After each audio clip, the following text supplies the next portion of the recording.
ಮಾನ್ಯ ಶಾಸಕರು ಮತ್ತೆ ನಮ್ಮ ಕೂಡ ಅಧ್ಯಕ್ಷರಾಗಿರ್ತಕ್ಕಂಥ ಶ್ರೀನಿವಾಸ್ ಅವರು ನಡೆಸ್ಕೊಡ್ತಾ ಇದ್ದಾರೆ. ನಾವೆಲ್ಲರೂ ಕೂಡ ಇದಕ್ಕೆ ಸಾಕ್ಷೀಭೂತರಾಗಿ ಈ ಒಂದು ಅದ್ಭುತವಾಗಿರ್ತಕ್ಕಂಥ ಕಾರ್ಯಕ್ರಮವನ್ನ ಯಶಸ್ವಿಗೊಳಿಸಬೇಕು.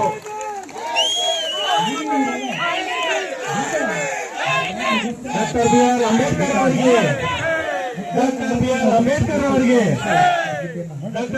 ಅಂಬೇಡ್ಕರ್ ಅವರಿಗೆ Baba Saheb doctor B R Ambedkar ಅವರಿಗೆ ಜೈ ಭೀಮ್, ಜೈ ಭೀಮ್, ಜೈ ಭೀಮ್. ಈಗ ಪೂಜಾ ಕಾರ್ಯಕ್ರಮ ನಡೀತಾ ಇದೆ. ಪೂಜೆಯನ್ನು ನಿರ್ವಹಿಸ್ತಾ ಇದ್ದಾರೆ.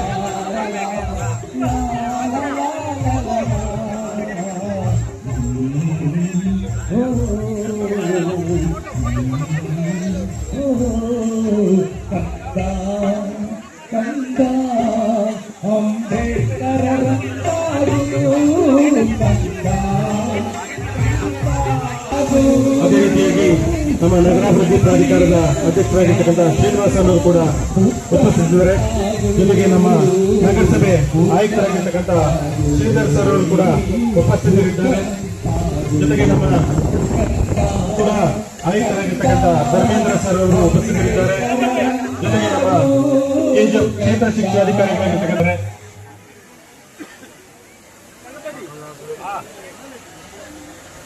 ಬೌದ್ಧ ಸಂಪ್ರದಾಯದಂತೆ ಪೂಜಾ ಕಾರ್ಯಕ್ರಮ ನಡೀತಾ ಇದೆ.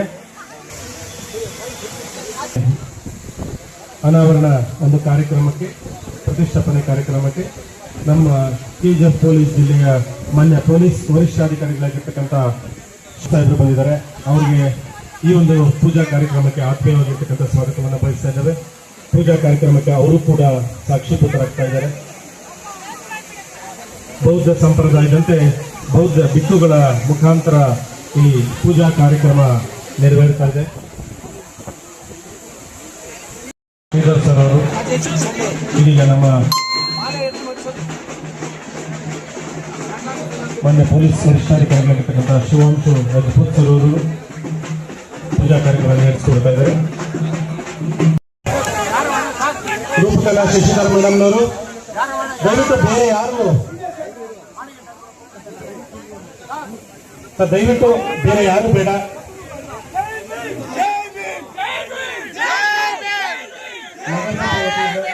ನಮ್ಮ ಪೌರಾಯುಕ್ತರು ಮತ್ತು ಕಿರಣ್ ಸರ್ ಅವರು, ಮಾನ್ಯ ಡಾಕ್ಟರ್ ರೂಪಕಲಾ ಶಶಿಧರ್ ಮೇಡಮ್ನವರು ಮತ್ತೆ ನಮ್ಮ ಪೊಲೀಸ್ ವರಿಷ್ಠಾಧಿಕಾರಿಗಳಾಗಿರ್ತಕ್ಕಂಥ ಶಿವಾಂಶ ರಜಪೂತ್ ಸರ್ ಅವರು, ಕೂಡ ಅಧ್ಯಕ್ಷರಾಗಿರ್ತಕ್ಕಂಥ ಶ್ರೀನಿವಾಸ್ ಅವರು ಮತ್ತೆ ಕೂಡ ಆಯುಕ್ತರಾಗಿರ್ತಕ್ಕಂಥ ಧರ್ಮೇಂದ್ರ ಅವರು, ಬಿಇಒ ಆಗಿರ್ತಕ್ಕಂಥ ನಾರಾಯಣ ಸ್ವಾಮಿ ಅವರು ಮಾಲಾರ್ಪಣೆ ಇವತ್ತು ಅವರಿಗೆ ಗೌರವವನ್ನು ಸಮರ್ಪಣೆ ಮಾಡ್ತಾ ಇದ್ದಾರೆ. ಕಂಚಿನ ಪ್ರತಿಮೆಗೆ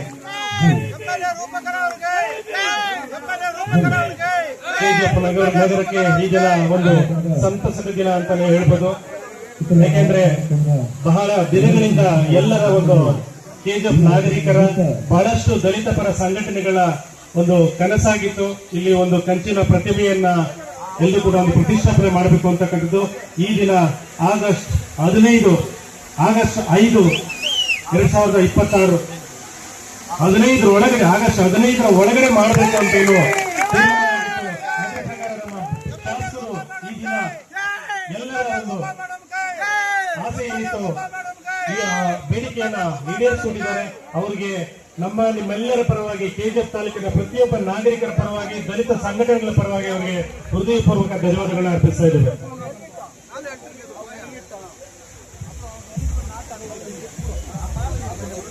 ಪ್ರತಿಮೆಗೆ ಮಾಲಾರ್ಪಣೆ ಮಾಡಿದಂತಹ ಮಾನ್ಯ ಶಾಸಕರು ಡಾಕ್ಟರ್ ರೂಪಕಲಾ ಶಶಿಧರ್ ಮೇಡಮ್ ಅವರಿಗೆ, ಪೊಲೀಸ್ ವರಿಷ್ಠಾಧಿಕಾರಿಗಳಿರ್ತಕ್ಕಂಥ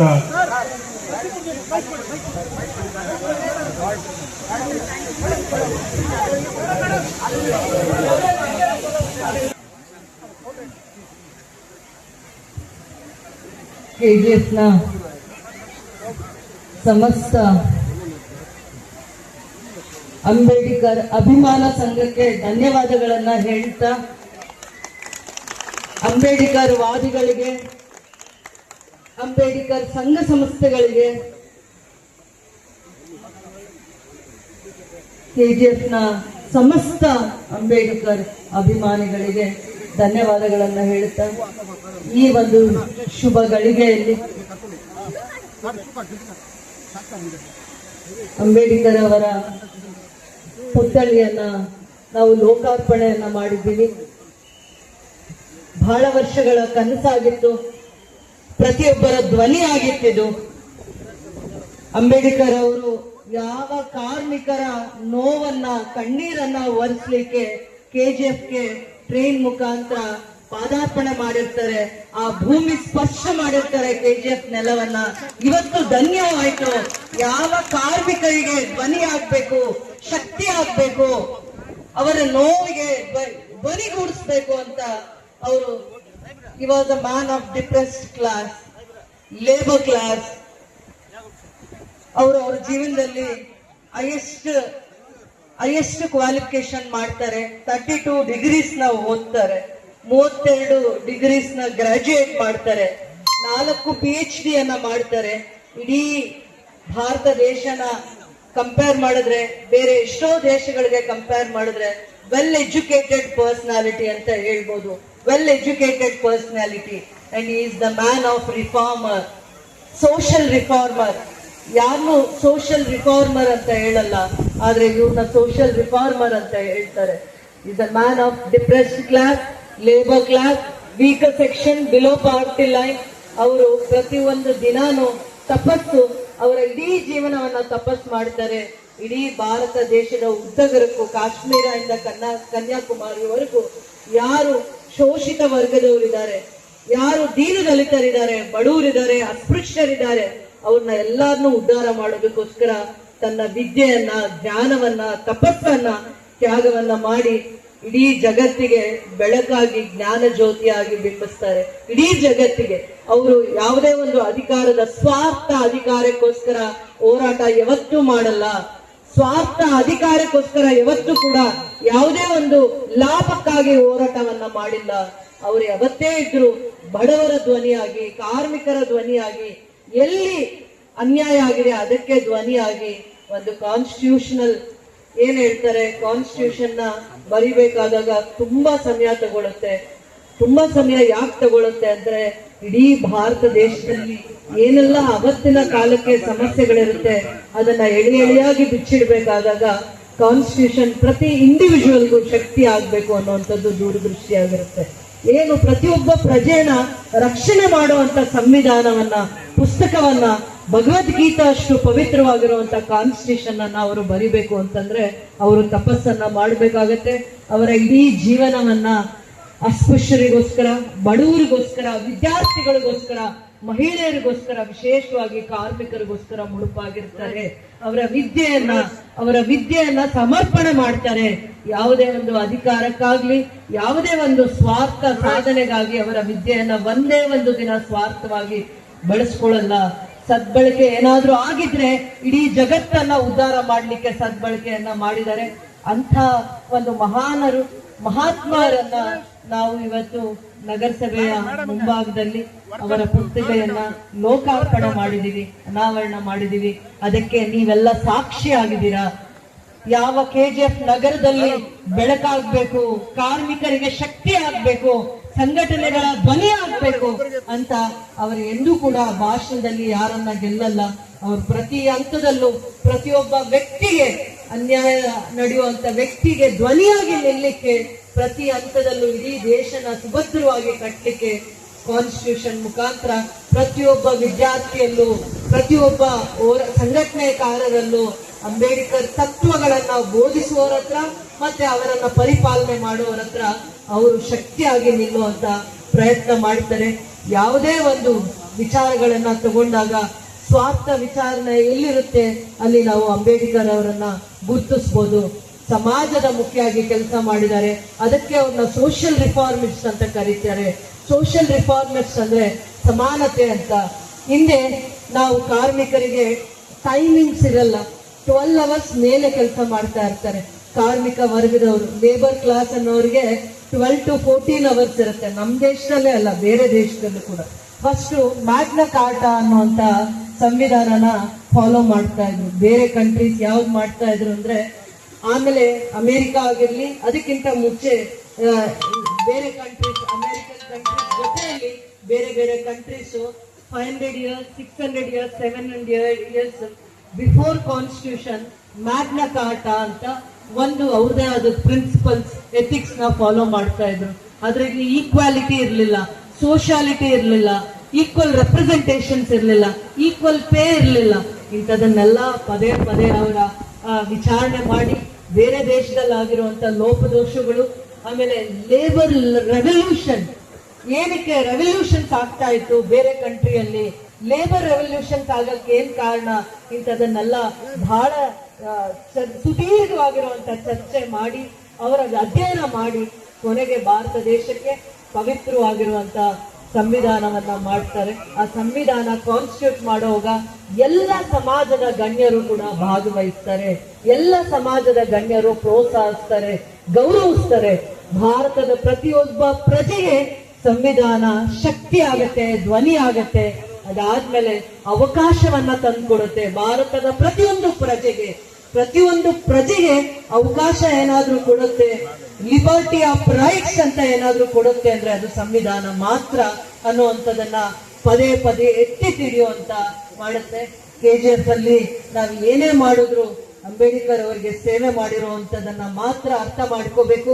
ಯಾವುದೇ ಒಂದು ಸ್ವಾರ್ಥವಾದ ನಿಲುವು ಇಲ್ಲ ಅನ್ನುವಂತ ಸಂದೇಶವನ್ನ ನಾವು ಸಾರಬೇಕಾಗತ್ತೆ ಅಂತ ಹೇಳ್ತಾ 2 ವಿಚಾರಗಳು ಮಾತ್ರ ನಾನು ಇವತ್ತು ಬಂದಿರುವಂತವ್ರಿಗೆ ಹೇಳ್ತೀನಿ. ಕಾರ್ಮಿಕರಿಗೆ ಅವರಿಗೆ ವಿಶೇಷವಾಗಿರುವಂತ ಗೌರವನ್ನ ಅಂಬೇಡ್ಕರ್ ಅವರ ಮಹಾನ್, ಯಾಕೆ ನಾವು ಇವತ್ತು ಅವರನ್ನ ಅತಿ ಎತ್ತರದ ಸ್ಥಾನದಲ್ಲಿ ನೋಡ್ತೀವಿ ಅಂದ್ರೆ ಪ್ರತಿಯೊಬ್ಬ ಕಷ್ಟಜೀವಿ ಸ್ವಯಂ ಕೃಷಿಯ ಬರೀ ನೋವನ್ನ ನೋಡಿ ಬೆಳೆದಿರುವಂತವ್ರು. ಅವರ ಇಡೀ ಜೀವನ ನಮಗೆ ಪಾಠ ಆಗ್ಬೇಕು. ಅವರ ಇಡೀ ಜೀವನ, ಅವರ ಜೀವನದಲ್ಲಿ ಅನುಭವಿಸಿರುವಂತ ನರಕ ಇನ್ಯಾರು ಕೂಡ ಅನುಭವಿಸ್ಲಿಕ್ಕೆ ಸಾಧ್ಯ ಆಗಲ್ಲ. ಅವರ ಇಡೀ ಜೀವನ ನಮ್ಮೆಲ್ಲರ ದಾರಿದೀಪ ಆಗ್ಬೇಕು, ನಮಗೆ ಒಂದು ರೋಲ್ ಮಾಡೆಲ್ ಆಗ್ಬೇಕು ಅಂತಂದಾಗ ಒಂದು ಚಿಕ್ಕ ವಿಚಾರವನ್ನ ನಾನು ಹೇಳಲಿಕ್ಕೆ ಇಷ್ಟಪಡ್ತೀನಿ. ಯಾವತ್ತು ಒಂದು ಎಜುಕೇಶನ್ ಬರೀ ನಮ್ಮನ್ನ ಸದೃಢ ಮಾಡ್ಕೊಳಕ್ಕಲ್ಲ. ಎಜುಕೇಶನ್ ಪ್ರತಿಯೊಬ್ಬ ಪ್ರಜೆಯ ಜೀವನ, ಬದುಕು, ನಿರ್ಧಾರಗಳು, ಮತ್ತೆ ನಾವು ಯಾವುದನ್ನ ಗೌರವಿಸ್ಬೇಕು, ಯಾವುದನ್ನ ಜೊತೆಯಲ್ಲಿ ನಿಲ್ಬೇಕು ಅನ್ನೋಂಥ ವಿಚಾರಗಳಿಗೆ ವಿದ್ಯೆ ನಮಗೆ ಬಹಳ ಸಂಸ್ಕಾರವನ್ನು ಕೊಡುತ್ತೆ. ಆ ವಿದ್ಯೆಗೆ ಜಾಸ್ತಿ ಮಹತ್ವವನ್ನು ಕೊಡಬೇಕು. ಮತ್ತೆ ಎಲ್ಲರಿಗೂ ಸಮಾನವಾಗಿರುವಂತ ವಿದ್ಯೆ ಅವಕಾಶಗಳನ್ನ ಕೊಡಬೇಕು. ಹೆಣ್ಮಕ್ಳಿಗೆ ವಿಶೇಷವಾಗಿ ಇವತ್ತು ನಾವು ಮಾತಾಡ್ಲಿಕ್ಕೆ, ಓದ್ಕೊಳ್ಳಿಕ್ಕೆ, ಮತ್ತೆ ಸಮಾನವಾದ ಅವಕಾಶಗಳನ್ನ ಕೇಳಲಿಕ್ಕೆ ನಮಗೇನಾದ್ರೂ ತಂದೆ ಯಾರಾದ್ರೂ ಇದ್ರೆ ಆ ಹೆಣ್ಮಕ್ಳಿಗೆ ಇಡೀ ಭಾರತ ದೇಶದಲ್ಲಿ ಮನುಕುಲದಲ್ಲಿ ಹೆಣ್ಮಕ್ಳಿಗೆ ವಿದ್ಯಾ ಸ್ವಾತಂತ್ರ್ಯ, ವೃತ್ತಿ ಸ್ವಾತಂತ್ರ್ಯ, ಅವಕಾಶದ ಸ್ವಾತಂತ್ರ್ಯ ಏನಾದ್ರೂ ತಂದುಕೊಟ್ಟಿದ್ದಾರೆ ಅಂದ್ರೆ ಅದು ಬಾಬಾ ಸಾಹೇಬ್ ಅಂಬೇಡ್ಕರ್ ಅವರು ಮಾತ್ರ. ಇವತ್ತು ತಂದೆ ಆರ್ಮಿಯಲ್ಲಿ ಕೆಲಸ ಮಾಡ್ತಾ ಇರ್ತಾರೆ, ರಾಮ್ಜಿ ಸಕ್ಪಾಲ್ ಅವರು ತನ್ನ ಮಕ್ಕಳಿಗೆ ಒಳ್ಳೆ ವಿದ್ಯಾಭ್ಯಾಸ ಕೊಡಿಸ್ಬೇಕನ್ನುವಂತ ಪ್ರಿನ್ಸಿಪಲ್ಸ್ ತಂದೆಗಿರುತ್ತೆ. ರಾಮ್ಜಿ ಸಕ್ಪಾಲ್ ಅವ್ರಿಗೆ ತಾಯಿ ಮಗನನ್ನ ಭೀಮಾ ಅಂತ ಮುದ್ದಾಗಿ ಕರೀತಾ ಇರ್ತಾರೆ. ಮತ್ತೆ ಅವರು ವಿದ್ಯಾಭ್ಯಾಸಕ್ಕೆ ಹೋದಾಗ ಅವರಲ್ಲಿರುವಂತ ಸದ್ಗುಣಗಳನ್ನ ನೋಡಿ ಅವರ ಗುರುಗಳು ಅಂಬೇಡ್ಕರ್ ಅನ್ನೋ ಅವರ ಹೆಸರನ್ನೇ ತನ್ನ ಜೀವನದಲ್ಲಿ ಭೀಮಾ ಅನ್ನೋ ಚಿಕ್ಕ ಹುಡುಗನಿಗೆ ಅಂಬೇಡ್ಕರ್ ಅನ್ನೋ ಹೆಸರನ್ನ ಕೊಟ್ಟು ಬಿರುದನ್ನ ಕೊಡ್ತಾರೆ. ನನ್ನ ಹೆಸರು ನಿನ್ನಲ್ಲಿ ಇರ್ಲಿ ಅಂತ ಯಾರು ವಿದ್ಯಾದಾನ ಮಾಡಿರ್ತಾರೆ ಆ ಗುರುಗಳು ಅಂಬೇಡ್ಕರ್ ಅವ್ರಿಗೆ ಅವರ ಹೆಸರನ್ನ ಕೊಡ್ತಾರೆ, ನಾಮಾಂಕಿತ ಮಾಡ್ತಾರೆ. ತಂದೆಯ ಹೆಸರನ್ನ ಜೋಡಿಸಿ ಭೀಮ್ರಾವ್ ಸಕ್ಪಾಲ್ ಅಂತ ಕರೀತಾ ಇದ್ದಿದ್ದು. ಅಂದ್ರೆ ಅವರ ಎಲ್ಲಿ ಮಹಾರಾಷ್ಟ್ರದಲ್ಲಿ ಅವರ ಅಡ್ಮಿಷನ್ಸ್ ಎಲ್ಲ ಆಗಿದೆ ಮಧ್ಯಪ್ರದೇಶಲ್ಲಿ, ಆ ಜಾಗದಲ್ಲಿ ಅವರ ತಂದೆ ಹೆಸರನ್ನ ಇರ್ತಾರೆ. ಆ ತಂದೆ ಹೆಸರ ಜೊತೆಗೆ ಒಬ್ಬ ವಿದ್ಯಾರ್ಥಿಯ ಪ್ರತಿಭೆ ಅವತ್ತು ಆ ಗುರುಗಳಿಗೆ ಮಾತ್ರ ಇವರ ಸಾಧನೆ ಗೊತ್ತಾಗ್ತಾ ಇತ್ತು. ಅದಾದ್ಮೇಲೆ ಬರೋಡಾ ಮಹಾರಾಜರು ಸ್ಕಾಲರ್ಶಿಪ್ ಅನ್ನ ಕೊಟ್ಟಾಗ ಇವತ್ತು ಸರ್ಕಾರದ ಸ್ಕಾಲರ್ಶಿಪ್ ನಾವು ಯಾವ ರೀತಿ ಉಪಯೋಗ ಮಾಡ್ಕೋತಾ ಇದೀವಿ ಪ್ರತಿಯೊಂದು ಹೆಜ್ಜೆಯಲ್ಲೂ ಅರ್ಥ ಮಾಡ್ಕೋಬೇಕು. ಅಂದಿನ ಕಾಲದಲ್ಲಿ ಬರೋಡಾ ಮಹಾರಾಜರು ಏನು ಸ್ಕಾಲರ್ಶಿಪ್ ಕೊಟ್ಟಿರ್ತಾರೆ ಆ ಸ್ಕಾಲರ್ಶಿಪ್ ಇಂದ ಅವರು United States of America, London university, ಅವರು ಯಾವ್ಯಾವ್ದು ಕಂಟ್ರೀಸ್ಗೆ ಟ್ರಾವೆಲ್ ಮಾಡ್ತಾರೆ, ಅಲ್ಲಿ ಹೈಯೆಸ್ಟ್ ಎಜುಕೇಶನ್ ನ ಮಾಡ್ತಾರೆ. ಸದಾಕಾಲ ಲೈಬ್ರರಿಯಲ್ಲಿ ಕುತ್ಕೊಂಡು ತನ್ನ ಇಡೀ ಜೀವನದಲ್ಲಿ ಜ್ಞಾನದ ಹಸಿವಿಂದ ಅವರು ಬೇರೆ ಯಾವುದೇ ಒಂದು, ಪ್ರತಿಯೊಬ್ಬರಿಗೆ ಬೇರೆ ಬೇರೆ ಆಸೆಗಳಿರುತ್ತೆ, ಆದ್ರೆ ಅವರಿಗೆ ಜ್ಞಾನದ ಆಸೆ, ಜ್ಞಾನದ ಕೊರತೆಯಿಂದ ಅವರು ಪ್ರತಿಯೊಂದು ದೇಶನ ಪ್ರವಾಸ ಮಾಡಿದ್ದಾರೆ.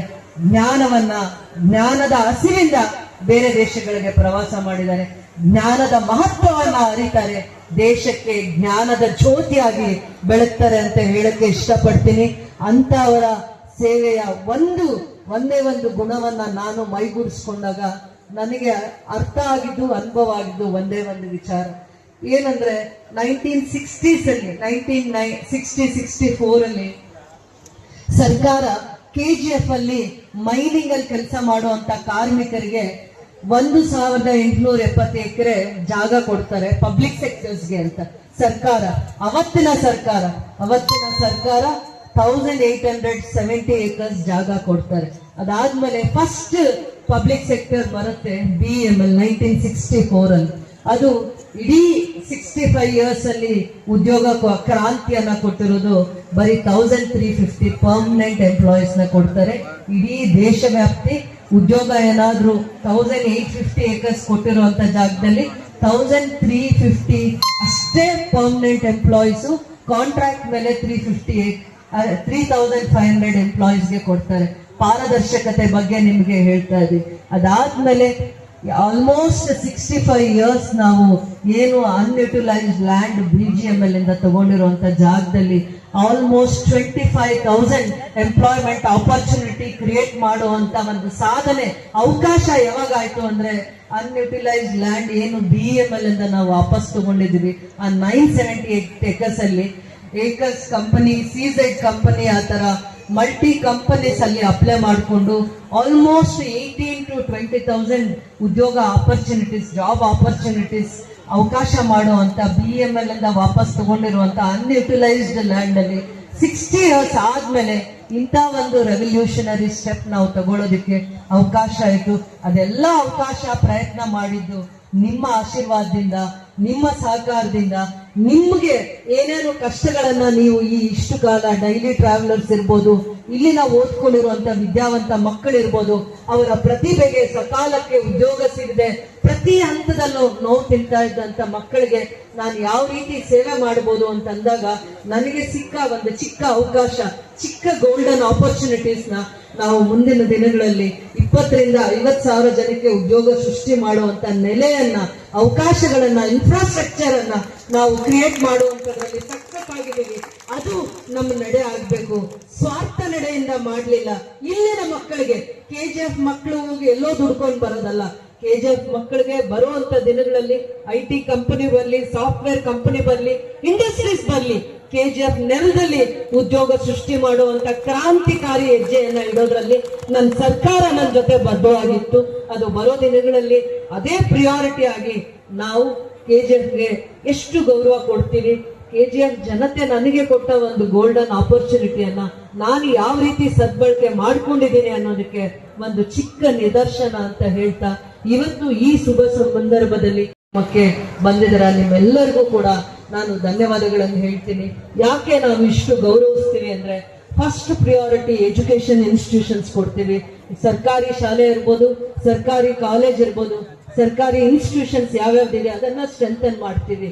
ಮುಂದೆ ಬರುವಂತ ದಿನಗಳಲ್ಲಿ ಇಂಡಸ್ಟ್ರೀಸ್ KGF ಅಲ್ಲಿ ಸೇಫ್ ಆಗಿ ಎಮರ್ಜ್ ಆಗ್ಬೇಕಂದ್ರೆ ಪೊಲೀಸ್ SP ಆಫೀಸ್ ಆದಿಯಾಗಿ police training academy, DR police ನ ಹೇಗೆ ಪ್ರೊಟೆಕ್ಟ್ ಮಾಡ್ಕೋಬೇಕು ಅಂತ ಅದು ನನ್ನ ರೆವಲ್ಯೂಷನರಿ ಚಾಲೆಂಜ್ ಆಗಿರುತ್ತೆ. ಸರ್ಕಾರದ ಹಂತದಲ್ಲಿ ಯಾವ ಮಂತಕ್ಕಾದ್ರೂ ನಾನು ಪ್ರಯತ್ನ ಮಾಡಿ ಅದನ್ನ ಏನೇ ಬಂದ್ರು, ಏನೇ ವಿಚಾರ ಅದರ ಬಗ್ಗೆ ಬಂದ್ರು ಕೂಡ ಬರುವಂತ ದಿನಗಳಲ್ಲಿ ಸರ್ಕಾರದ ಹಂತದಲ್ಲಿ ನನ್ನ ಕ್ಷೇತ್ರದ ಜನತೆಗೋಸ್ಕರ ನಾನು ಫೈಟ್ ಮಾಡೇ ಮಾಡ್ತೀನಿ ಅಂತ ಹೇಳ್ತಾ, ಎಷ್ಟು ರಿಸೋರ್ಸಸ್ ನಾವು KGF ಅಲ್ಲಿ ತರಕ್ಕಾಗುತ್ತೆ, ಇಲ್ಲಿ ಎಂಪ್ಲಾಯ್ಮೆಂಟ್ ನ ಕ್ರಿಯೇಟ್ ಮಾಡೋದಕ್ಕೆ ನಮ್ಮ ಓನ್ ಸಿಟಿಯಲ್ಲಿ KGF ಟೌನ್ ಅಲ್ಲಿ ಬೇರೆಯವ್ರಿಗೂ ಉದ್ಯೋಗ ಸೃಷ್ಟಿ ಮಾಡ್ತೀವಿ, ನಮ್ಮಲ್ಲಿ ನಮ್ಮ ಕ್ಷೇತ್ರದ ಜನತೆಗೂ ಉದ್ಯೋಗ ಸೃಷ್ಟಿ ಮಾಡುವಂತ ಒಂದೇ ಒಂದು ಕ್ರಾಂತಿಕಾರಿ ಹೆಜ್ಜೆಯನ್ನ ಇಡುವಂತದ್ದು ಒಂದೇ ಒಂದು ಸಂಕಲ್ಪ ಮಾಡಿದ್ದೀನಿ. ಅದನ್ನ ನೆರವೇರಿಸ್ತೀನಿ. ಈಡೇರಿಸೋವರೆಗೂ ಕೂಡ ನನ್ನ ಸರ್ಕಾರನ ನಾನು ಕೂಡ ಬಿಡಲ್ಲ. ಅದು ಒಂದೇ ನಾನು ಈ ದಿನ ಸಂಕಲ್ಪ ಮಾಡ್ತೀನಿ.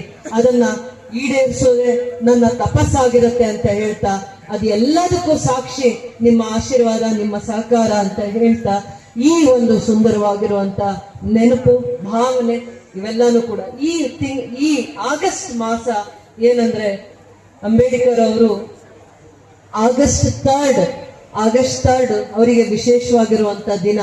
ಅವರ ಆ ದಿನನ ನಾವು ನೆನಪು ಮಾಡ್ಕೊಳ್ಳೋದಕ್ಕೋಸ್ಕರ, ಮರುಕಳಿಸ್ಕೊಳ್ಳೋದಕ್ಕೋಸ್ಕರ ಈ ದಿನ August 5th ಅನ್ನ ನಾವು ನೆನಪು ಮಾಡಿಕೊಂಡು ಅವರ ಪುತ್ಥಳಿಯನ್ನ ಲೋಕಾರ್ಪಣೆ ಮಾಡಿದೀವಿ ಅಂತ ಹೇಳ್ತಾ, ಸದಾಕಾಲ ಅವರ ಆಶಯಗಳನ್ನ, ಅವರ ಭಾವನೆಗಳಿಗೆ ಗೌರವವನ್ನ ಕೊಡುತ್ತಾ, ಅವರ ನಡೆದ ದಾರಿಯನ್ನ ಸ್ಮರಿಸುತ್ತಾ, ಯಾವುದೇ ಒಂದು ಅಧಿಕಾರ, ಯಾವುದೇ ಒಂದು ಜವಾಬ್ದಾರಿಯನ್ನ ಸ್ವಾರ್ಥವಾಗಿ ಯಾವತ್ತು ಆಲೋಚನೆ ಮಾಡದೆ ದೇಶಕ್ಕೆ, ಸಮಾಜಕ್ಕೆ, ಕಷ್ಟದಲ್ಲಿರುವವರಿಗೆ ನಾವು ಅದನ್ನ ಸಮರ್ಪಣೆ ಮಾಡೋ ಮನೋಭಾವವನ್ನ ಬೆಳೆಸ್ಕೊಂಡು ಹೆಜ್ಜೆಯನ್ನಿಡುವಂತ ಭಾವನೆಗಳನ್ನ ಬೆಳೆಸ್ಕೊಳ್ಬೇಕು ಅನ್ನುವಂತ ತತ್ವಗಳನ್ನ ಮೈಗೂಡಿಸ್ಕೊಂಡು ಹೆಜ್ಜೆ ಇಡ್ತಾ ಇದೀವಿ. ಯಾವುದೇ ಒಂದು ಲೋಪದೋಷ ಆಗುವಂತ ಪ್ರಯತ್ನ ಮಾಡಕ್ಕೆ ಬಿಡ್ಲಿಲ್ಲ. KGF ಅಲ್ಲೂ ಕೂಡ ಅಷ್ಟೇ ಅಭಿಮಾನದಿಂದ, ಅಕ್ಕರೆಯಿಂದ ಬಾಬಾ ಸಾಹೇಬ್ ಅಂಬೇಡ್ಕರ್ ಅವರ ಪುತ್ಥಳಿ ಮತ್ತೆ ಅವರ ಎಷ್ಟೋ ಕಾರ್ಯಕ್ರಮಗಳಿಗೆ